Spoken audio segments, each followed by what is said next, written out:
Welcome to my YouTube channel. ಇವತ್ತೇನು ನೋಡ್ತಿದ್ದೀರಾ, ಇದು ನನ್ನ ದಿನದ ದಿನಚರಿ ಆಗಿರುತ್ತೆ. ಸೊ ನಾನು ಬೆಳಗ್ಗೆ ಎದ್ದಿದ ತಕ್ಷಣವೇ ತಲೆ ಕೂದಲೆಲ್ಲ ರೆಡಿ ಮಾಡ್ಕೊಳ್ತಾ ಇದ್ದೀನಿ. ಯಾಕಂತಂದರೆ ಕರ್ಲಿ ಹೇರ್ ಆಗಿರೋದ್ರಿಂದ ಸ್ವಲ್ಪ ಇದಾಗ್ಬಿಟ್ಟಿತ್ತು, ಸ್ವಲ್ಪ ಕಟ್ ಮಾಡಿಸ್ಕೊಂಡಿದ್ದೆ. ಅದಕ್ಕೆ ತಲೆ ಮುಂದಕ್ಕೂ ಹೋಗ್ತಾ ಇರ್ತದೆ, ಅದಕ್ಕೋಸ್ಕರನೇ. ಅದಾದಮೇಲೆ ನಾನು ಎದ್ದು ಕಣ್ಣೆಲ್ಲ ಒರೆಸ್ಕೊಂಡು ಫಸ್ಟು ಪಾಪು ಕಡೆ ತಿರ್ಕೊಂಡು ಅವನಿಗೊಂದು ಮುತ್ತು ಕೊಡೋದ್ರಿಂದ ನನಗೊಂದು ಸ್ವಲ್ಪ ಸಮಾಧಾನ ಸಿಗುತ್ತೆ. ಅದಕ್ಕೋಸ್ಕರ ಸಮಾಧಾನ ಆದಮೇಲೆ ಕಿಚನಿಗೆ ಹೋಗ್ತೀನಿ. ಸೊ ಕಿಚನ್ ಅಂತಂದರೆ ಫಸ್ಟು ವಾಶ್ರೂಮಿಗೆ ಹೋಗ್ಬಿಟ್ಟು ಫೇಸಿಗೆ ಸ್ವಲ್ಪ ನೀರು ಹಾಕ್ಕೊಂಬಿಡ್ತೀನಿ. ಏನು ಆ ಥರ ಏನೂ ಇಲ್ಲ, ಬ್ರಷ್ ಮಾಡಿಕೊಂಡು ಹಾಗೆ ಇದು ಮಾಡ್ಕೊಂಬಿಡ್ತೀನಿ. ಅದಾದಮೇಲೆ ಪಲಾವ್ ಮಾಡೋಣ ಅಂತ ಹೇಳಿಬಿಟ್ಟು ವೆಜಿಟೇಬಲ್ಸ್ನ ಕಟ್ ಮಾಡ್ಕೊತಾ ಇದ್ದೀನಿ. ತರಕಾರಿನ ಸ್ವಲ್ಪ ಬಿಡಿಸಿಟ್ಕೊತಿದ್ದೀನಿ. ಏನೇನು ತೊಗೊತೀನಿ ಅಂತ ಹೇಳ್ತೀನಿ ನಾನು ಫಸ್ಟು. ಅದಕ್ಕಿಂತ ಮುಂಚೆ ಕಿಚನ್ ಸ್ವಲ್ಪ ನಾರ್ಮಲಾಗಿ ಹಾಗೇ ಏನೇನು ಸ್ಟವ್ ಮೇಲೆ ಏನಾದರೂ ನೈಟ್ ಟೈಮಲ್ಲಿ ಇಟ್ಟಿದ್ರೆ ನಾನು ಹೋಗಿ ಡ್ಯೂಟಿಯಿಂದ ಹೋಗಿ ಏನಾದರೂ ಮಾಡಿ ಹಾಗೆ ಬಿಟ್ಟಿರ್ತೀನಲ್ವ, ಅದು ಬೆಳಗ್ಗೆ ಎದ್ದುಬಿಟ್ಟು ಮಾಡ್ಕೊತೀನಿ. ಅದಕ್ಕೋಸ್ಕರ ಸೊ ಇವಾಗ ರೊಟೀನ್ನ ಸ್ಟಾರ್ಟ್ ಮಾಡ್ತಾಯಿದ್ದೀನಿ. ನಾನು ಪಲಾವಿಗೆ ಏನೇನಪ್ಪ ತೊಗೊತಾ ಇದ್ದೀನಿ ಅಂತಂದರೆ 2 ಟೊಮೆಟೊ ಹಣ್ಣು ಕಟ್ ಮಾಡ್ಕೊಂಡು, 2 ಈರುಳ್ಳಿ, ಸ್ವಲ್ಪ ಕರಿಬೇವು, ಒಂದು 20ರಿಂದ 25 ಬೀನ್ಸು ಒಂದು ಸ್ವಲ್ಪ, ಆಮೇಲೆ ಒಂದು ಕ್ಯಾರೆಟು ಮತ್ತು ಆಲೂಗೆಡ್ಡೆ, ಒಂದು ನವಲಕೋಲು ಅಂತೀವಿ. ಸೊ ನೀವೇನಂತಾರೆ ಗೊತ್ತಿಲ್ಲ. ನಾನು ತೇಜ ಅವ್ರ ಶುಂಠಿ ಬೆಳ್ಳುಳ್ಳಿ ಪೇಸ್ಟ್ ಯೂಸ್ ಮಾಡ್ಕೊತೀನಿ. ಶುಂಠಿ ಇರಲಿಲ್ಲ, ಅದಕ್ಕೋಸ್ಕರ. ಆಮೇಲೆ ಸ್ವಲ್ಪ ಮಸಾಲೆ. ಇವಾಗ ಒಂದು ಕುಕ್ಕರ್ ಇಟ್ಬಿಟ್ಟು ಅದಕ್ಕೆ ಎಣ್ಣೆನ ಹಾಕ್ಕೊತಾ ಇದ್ದೀನಿ. ಎಣ್ಣೆ ಕಾದ್ಮೇಲೆ ನಾರ್ಮಲಾಗಿ ಸ್ವಲ್ಪ ಗೊತ್ತಾಗುತ್ತಲ್ವ, ಆವಾಗ ಆ ಥರ ಆದಮೇಲೆ ಒಂದು ಸ್ವಲ್ಪ ಹೊತ್ತು ಹಾಗೆ ಬಿಟ್ಕೊಂಡು ಅದನ್ನು ಇವಾಗ ನೋಡ್ತಾ ಇರ್ಬೋದು ನೀವೇ. ಇವಾಗ ಪಲಾವ್ ಎಲೆ ಮತ್ತು ಸ್ಪೈಸಸ್ ಹಾಕ್ಕೊತಾ ಇದ್ದೀನಿ. ಏನು ಬೇಕು ಅದನ್ನು ಹಾಕ್ಕೊಂಡ್ರೆ ಒಂದು ಸ್ವಲ್ಪ ಅದು ಚಿಟಪಟ ಅನ್ನೋ ಥರ ಸೌಂಡ್ ಬಂದು ಸ್ಮೆಲ್ ಘಮ ಅಂತ ಇರೋದಲ್ಲ, ಅಲ್ಲಿವರೆಗೂ ಫ್ರೈ ಮಾಡ್ಕೊಬೇಕು. ಇದೆಲ್ಲ ಫ್ರೈ ಮಾಡ್ಕೊಂಡು ಆದಮೇಲೆ ಸ್ವಲ್ಪ ಹಾಗೇ ಕೈಯಲ್ಲಿ ಸೌಟಲ್ಲಿ ಕೈ ಆಡಬೇಕು. ಇಲ್ಲಾಂತಂದರೆ ಇದೇನಾಗುತ್ತೆ ಅಂದರೆ ಒಂದು ಕಡೆ ಸೀದೋಗೋ ಥರ ಚಾನ್ಸಸ್ ಇರುತ್ತೆ. ಅದಕ್ಕೋಸ್ಕರ ಅದಾದಮೇಲೆ ಹಸಿರು ಮೆಣಸಿನ್ಕಾಯಿನ ಹಾಕ್ಕೊತಿದ್ದೀನಿ. ನಾನು ಯಾವುದೂ ರುಬ್ತಾ ಇಲ್ಲ, ಹಾಗೆ ಮಾಡ್ತಾಯಿದ್ದೀನಿ. ಯಾಕಂದರೆ ರುಬ್ಬಿ ಮಾಡಿದರೆ ಪಾಪು ಖಾರ ಅಂತ ಹೇಳ್ಬಿಟ್ಟು ನನ್ನ ಮಗ ತಿನ್ನಲ್ಲ. ಅದಕ್ಕೋಸ್ಕರ ಸಿಂಪಲಾಗಿ 10 ನಿಮಿಷದಲ್ಲ ಆಗಿಬಿಡುತ್ತೆ ಪಲಾವ್. ಅದಕ್ಕೋಸ್ಕರ ನಾನು ನೈಟೇ ಸೋಕ್ ಮಾಡಿ ಇಟ್ಟಿದ್ದೆ ಸ್ವಲ್ಪ ಬಟಾಣಿನ. ಇವಾಗ ಅದನ್ನು ಕೂಡ ಹಾಕಿ ಯಾವ ಥರ ಮಾಡೋದು ಅಂತ ನೋಡ್ತಿದ್ದೀನಿ. ಇದಾದಮೇಲೆ 1-2 ಈರುಳ್ಳಿನ ಉದ್ದಕ್ಕೆ ಸ್ಲೈಸಸ್ ಆಗಿ ಕಟ್ ಮಾಡ್ಕೊಂಡಿದ್ದೆ, ಅದನ್ನು ಕೂಡ ಫ್ರೈ ಮಾಡಿ ಹಾಕ್ತಾಯಿದ್ದೀನಿ. ನೋಡ್ತಾ ಇರ್ಬೋದು ಎಷ್ಟು ಚೆನ್ನಾಗಿ ಫ್ರೈ ಆಗುತ್ತೆ ಅಂತ ಅಂದರೆ ಅಷ್ಟು ಚೆನ್ನಾಗಿ ಫ್ರೈ ಮಾಡ್ಕೊಬೇಕು. ಒಂದು ಸ್ವಲ್ಪ ಅಂದರೆ ಇದಕ್ಕೆ ಉಪ್ಪು ಹಾಕ್ಕೊಂಡ್ರೆ ಇನ್ನೂ ಚೆನ್ನಾಗಿ ಫ್ರೈ ಆಗುತ್ತೆ. ನಾನು ಏನೂ ಉಪ್ಪು ಹಾಕಿಲ್ಲ, ಲಾಸ್ಟಿಗೆ ಒಂದು ಸಲ ಹಾಕ್ತೀನಿ. ಅದಕ್ಕೋಸ್ಕರ ನೀವು ನಾನು ತುಂಬ ಅರ್ಜೆಂಟ್ ಇರೋದ್ರಿಂದ ಬೇಗ ಎಲ್ಲ ತರಕಾರಿನೂ ಏನೇನು ಹೆಚ್ಚಿಟ್ಕೊಂಡಿದ್ನೋ ಅದನ್ನೆಲ್ಲ ಹಾಕಿಬಿಟ್ಟು ಅದಕ್ಕೆ ಒಂದು ಸ್ಪೂನಿಂದ 1.5 ಸ್ಪೂನಷ್ಟು ಶುಂಠಿ ಬೆಳ್ಳುಳ್ಳಿ ಪೇಸ್ಟ್ ಕೂಡ ಹಾಕ್ತಾಯಿದ್ದೀನಿ. ನಿಮಗೆ ಇನ್ನೂ ಸ್ವಲ್ಪ ಚೆನ್ನಾಗಿ ಆಗಬೇಕು ಅಂತಂದರೆ ಸ್ವಲ್ಪ ಪಲಾವ್ ಮಸಾಲ ಕೂಡ ಹಾಕ್ಬೋದು. ಅದಿಲ್ಲ ಅಂತಂದರೆ ಲೈಟಾಗಿ ಚಿಕನ್ ಮಸಾಲ ಕೂಡ ಹಾಕ್ಕೊಂಡ್ರೆ 1 ಸ್ಪೂನಷ್ಟು ತುಂಬ ಟೇಸ್ಟ್ ಚೆನ್ನಾಗಿರುತ್ತೆ. ನಾವೆಲ್ಲ ಜಾಸ್ತಿ ಊರಲ್ಲೆಲ್ಲ ಮಾಡಿದರೆ ಪಲಾವ್ದು ಪೌಡರ್ ಯೂಸ್ ಮಾಡಲ್ಲ ಜಾಸ್ತಿ. ನಾವು ಯೂಸ್ ಮಾಡೋದೇ ಚಿಕನ್ ಮಸಾಲ, ಚಿಕನ್ ಮಸಾಲ ಆ ಥರ ಇರುತ್ತಲ್ಲ, ಅದನ್ನು ಯೂಸ್ ಮಾಡ್ತೀವಿ. ಸೊ ಇವತ್ತು ನಾನು ಯಾವ ಮಸಾಲನೂ ಯೂಸ್ ಮಾಡ್ತಾಯಿಲ್ಲ, ಓನ್ಲಿ ನಾರ್ಮಲಾಗಿ ಏನೇನು ಬೇಕು ನೋಡಿ ನಾರ್ಮಲಾಗಿ ಅಂದರೆ ಈರುಳ್ಳಿ, ಹಸಿರು ಮೆಣಸಿನ್ಕಾಯಿ, ಶುಂಠಿ ಬೆಳ್ಳುಳ್ಳಿ ಪೇಸ್ಟ್ ಹಾಕಿ ಯೂಸ್ ಮಾಡ್ತಾಯಿದ್ದೀನಿ. ಇದಾದಮೇಲೆ ಚೆನ್ನಾಗಿ ಅದರ ಹಸಿರು ಸ್ಮೆಲ್ ಹೋಗೋ ತನಕ ಒಂದು 5ರಿಂದ 10 ನಿಮಿಷದಷ್ಟು ಹುರ್ಕೊತಾ ಇದ್ದೀನಿ. ನೋಡ್ತಾ ಇರ್ಬೋದು ನಾನು ಯಾವ ಥರ ಹುರ್ಕೊತಾ ಇದ್ದೀನಿ ಅಂತ ಹೇಳಿಬಿಟ್ಟು. ಚೆನ್ನಾಗಿ ಹುರ್ಕೊಬೇಕು. ಅದಾದಮೇಲೆ ಒಂದು 5 ಮಿನಿಟ್ಸ್ ಹಾಗೆ ಹುರ್ಕೊಂಡಾದ್ಮೇಲೆ ಸ್ವಲ್ಪ ಇವಾಗ ಉಪ್ಪು ಹಾಕ್ಕೊತಾ ಇದ್ದೀನಿ ನಾನು. ಯಾಕಂತಂದರೆ ಇವಾಗ ಉಪ್ಪು ಹಾಕ್ಕೊಂಡ್ರೆ ವೆಜಿಟೇಬಲ್ಸಿಗೆಲ್ಲ ಉಪ್ಪು ಹಿಡಿಯುತ್ತಲ್ವ, ಅದಕ್ಕೋಸ್ಕರ. ಅದಾದಮೇಲೆ ಸ್ವಲ್ಪ ಕೊತ್ತಂಬರಿ ಸೊಪ್ಪು 1 ಹಿಡಿಯಷ್ಟು ಮತ್ತು ಪುದೀನ ಸೊಪ್ಪು 2 ಮಿಕ್ಸ್ ಮಾಡಿ 1 ಹಿಡಿಯಷ್ಟು ಹಾಕ್ಕೊತಾ ಇದ್ದೀನಿ. ಕಟ್ ಮಾಡಿಕೊಂಡು ಸಣ್ಣದಾಗಿ ಚಾಪ್ ಮಾಡ್ಕೊಂಡಿದ್ದೀನಿ. ನೋಡ್ತಾ ಇರ್ಬೋದು ಎಷ್ಟು ಚೆನ್ನಾಗಿ ಗ್ರೀನರಿಯಾಗಿ ಕಾಣಿಸ್ತಾ ಇದೆ. ಇವಾಗ ಟೊಮೊಟೊ ಹಾಕ್ಕೊತಾ ಇದ್ದೀನಿ ಲಾಸ್ಟಲ್ಲಿ. ಟೊಮೊಟೊ ಏನಕ್ಕಂದ್ರೆ ಲಾಸ್ಟಲ್ಲಿ ಹಾಕ್ಕೊತಾ ಇದ್ದೀನಿ, ಇದು ಸಾಫ್ಟ್ ಆಗಿಬಿಡುತ್ತೆ ಬೇಗ. ಅಂದರೆ ಈ ಬೀನ್ಸು, ಕ್ಯಾರೆಟು ಅವೆಲ್ಲ ಬೇಗ ಇದು ಮಾಡೋದಲ್ವ, ಅದಕ್ಕಿಂತ ಬೆಸ್ಟು ಇದನ್ನೇ ಇದು ಮಾಡ್ಕೊಂಬಿಟ್ರೆ ತುಂಬ ಚೆನ್ನಾಗಿ ಫ್ರೈ ಆಗುತ್ತೆ. ಅದಕ್ಕೋಸ್ಕರ ಓಕೆನಾ. ಸೊ ಇವಾಗ ಲಾಸ್ಟಲ್ಲಿ ಹಾಕ್ಕೊಂಡ್ಮೇಲೆ ಅದನ್ನು ಒಂದು 5ರಿಂದ 10 ನಿಮಿಷ ಬೇಯೋದಕ್ಕೆ ಬಿಡಬೇಕು. ಯಾಕಂತಂದ್ರೆ ಬಿಕಾಸ್ ಒಂದು 5 ನಿಮಿಷನಾದರೂ ಅಟ್ಲೀಸ್ಟ್ 5 ನಿಮಿಷನಾದರೂ ಬೇಯಕ್ಕೆ ಬಿಡಬೇಕು. ವಿಷಲ್ ಬರೋದಕ್ಕೂ 5 ನಿಮಿಷ ಆದರೆ ಸಾಕು. ಒಂದು 2ರಿಂದ 3 ವಿಷಲ್ ಕೂಗಿಸ್ಕೊಂಡ್ರೆ ತುಂಬ ಚೆನ್ನಾಗಿ ಬರುತ್ತೆ. ನಾನು ಇದೆಲ್ಲ ಬೇಯ್ತಾ ಇರುತ್ತಲ್ಲ ಅಷ್ಟೊತ್ತಿಗೆ ಲಿಡ್ಡನ್ನು ಕೂಡ ಕ್ಲೋಸ್ ಮಾಡಿಕೊಂಡು ಸ್ವಲ್ಪ ಕೆಟಲಲ್ಲಿ ನನಗೆ ಎಷ್ಟು ಬೇಕೋ ಅಷ್ಟು ಕೆಟಲಲ್ಲಿ ಬಿಸಿನೀರು ಕಾಯಕ್ಕೆ ಇಡ್ತಾ ಇದ್ದೀನಿ. ಯಾಕಂತಂದರೆ ಕೆಟಲಲ್ಲಿ ನಾನು ಏನಕ್ಕೆ ಇಡ್ತಾ ಇದ್ದೀನಿ ಅಂತಂದರೆ ಇವಾಗ ನನಗೆ ಟೈಮ್ ಇಲ್ಲಾಂತಂದರೆ ಇದಕ್ಕೇ ನೀರು ಹಾಕ್ಬಿಟ್ರೆ ಒಂದು 5 ನಿಮಿಷ ಹಿಡಿಯುತ್ತೆ ಬಿಸಿಯಾಗಿ, ಅದು ಹಬೆ ಬಂದು ಅದು ಹುಕ್ಕೋ ಅಷ್ಟರಲ್ಲೇ ಅಷ್ಟಾಗುತ್ತೆ. ಇವಾಗ ಇದನ್ನು ಇಟ್ಟು ಆದಮೇಲೆ ಸ್ವಲ್ಪ ಚೆನ್ನಾಗಿ ಕ್ರಿಸ್ಪಿಯಾಗಿ ಒಂದು ಸ್ವಲ್ಪ ಬೇಯಬೇಕು.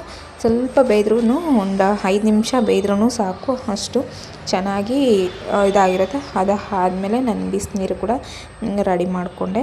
ನೋಡ್ತಿರ್ಬೋದು ಬಿಸಿನೀರು ಇಟ್ಕೊಳಕ್ಕೆ ಕೆಟಲಲ್ಲಿ 2 ನಿಮಿಷ ಸಾಕು.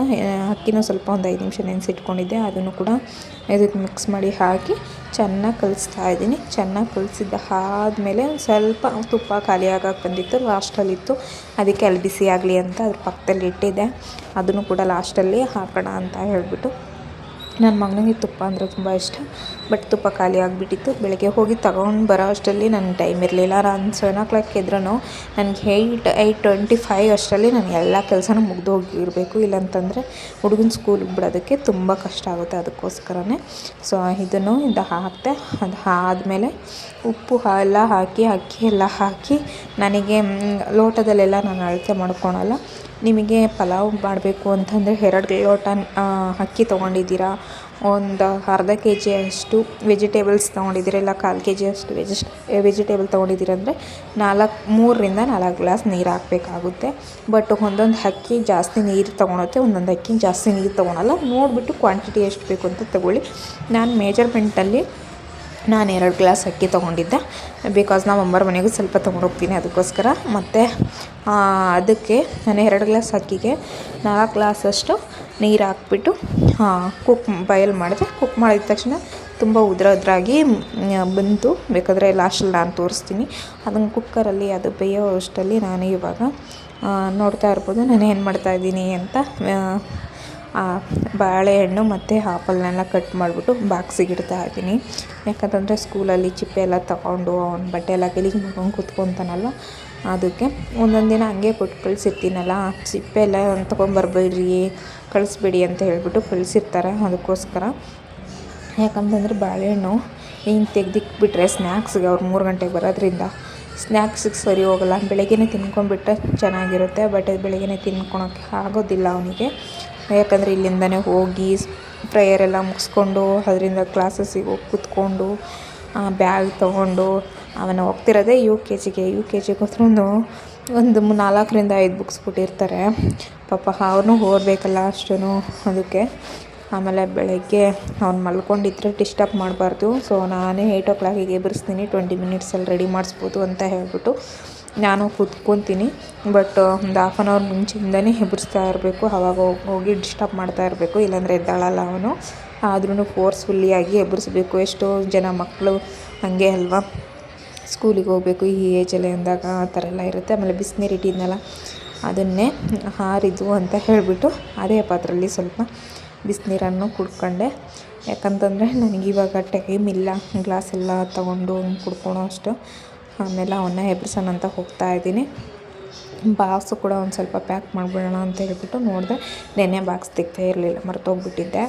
ಅದಕ್ಕೆ ಅದರಲ್ಲಿ ಏನಾದರೂ ಇದ್ದರೆ ಗಲೀಜು ಬೀಳಲಿ ಅಂತ ಹೇಳ್ಬಿಟ್ಟು ಲಂಚ್ ಬ್ಯಾಗಲ್ಲಿ ಹಾಗೆ ಸೈಡಿಗೆ ತೆಗ್ಬಿಟ್ಟು, ಆಮೇಲೆ ಡ್ರೈ ಫ್ರೂಟ್ಸು ಕೂಡ ಸ್ವಲ್ಪ ಕೊಟ್ಟು ಕಳಿಸಿರ್ತೀನಿ, ಅದಾದರೂ ಫ್ರೀ ಟೈಮಲ್ಲಿ ತಿನ್ನಲಿ ಅಂತ ಹೇಳಿಬಿಟ್ಟು. ಅಲ್ಲೇ ಗ್ಲಾಸ್ ಜಾರಲ್ಲಿ ಹಾಕ್ಕೊಟ್ಟು ಕಳಿಸಿದ್ದೆ. ಅದಕ್ಕೆ ಮೇಡಮ್ ಹೇಳಿದ್ರಂತೆ ಗ್ಲಾಸ್ ಜಾರಲ್ಲೆಲ್ಲ ಹಾಕ್ಕೊಟ್ಬೇಡಿ ಅಂತ ಹೇಳು ಮಮ್ಮಿಗೆ, ಸೊ ಸ್ಟೀಲ್ ಬಾಕ್ಸಲ್ಲಿ ಹಾಕ್ಸ್ಕೊಂಬ ಅಂತ ಅಂತಿದ್ರಂತೆ, ಇಲ್ಲ ಪ್ಲಾಸ್ಟಿಕ್ ಬಾಕ್ಸಲ್ಲಿ ಹಾಕ್ಸ್ಕೊಂಬ ಅಂತ ಹೇಳಿದ್ರಂತೆ. ಅದನ್ನೇ ಅಮ್ಮ ನಾವು ಒಂದು ಸ್ವಲ್ಪ ತೆಲುಗು ಮಾತಾಡ್ತೀವಿ, ಅದರಿಂದ ಅವನು ಹೇಳ್ತಾ ಇದ್ದ, ಅಮ್ಮ ನನಗೆ నాకు మ్యామ్ చెప్పుండది సో గ్లాస్ దాంట్లో వేసకూడదంటమ్మా, నాకు కావాలా ಸೊ ಅಂತ ಅಂದ.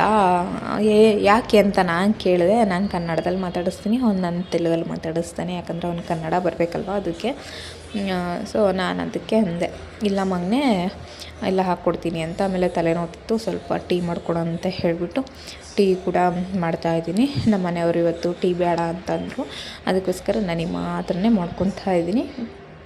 ಬಿಕಾಸ್ ಏನಪ್ಪ ರೀಸನ್ನು ಅಂತಂದರೆ, ನನಗೆ ಬೆಳಗ್ಗೆ ಎದ್ದಿದ ತಕ್ಷಣ ನನ್ನ ಅಪ್ಪಾಜಿ ಮನೇಲಿದ್ದಾಗ ಅವ್ರ ಮನೇಲಿ ಸ್ಕೂಲ್ ಇದ್ವಲ್ಲ, ಬೆಳಗ್ಗೆ ಎದ್ದಿದ ತಕ್ಷಣ ನನಗೆ ನಮ್ಮ ಅಜ್ಜಿ ಕಾಫಿ ಮಾಡಿಕೊಟ್ಬಿಡೋರು. ಅದಾದಮೇಲೆ ನಾನು ಬೆಂಗಳೂರಿಗೆ ಬಂದಮೇಲೆ ಒಂದು 2 ಇಯರ್ಸ್ ಬ್ಯಾಕು ಟೀ ಕುಡಿಯೋಕ್ಕೆ ಸ್ಟಾರ್ಟ್ ಮಾಡಿದೆ.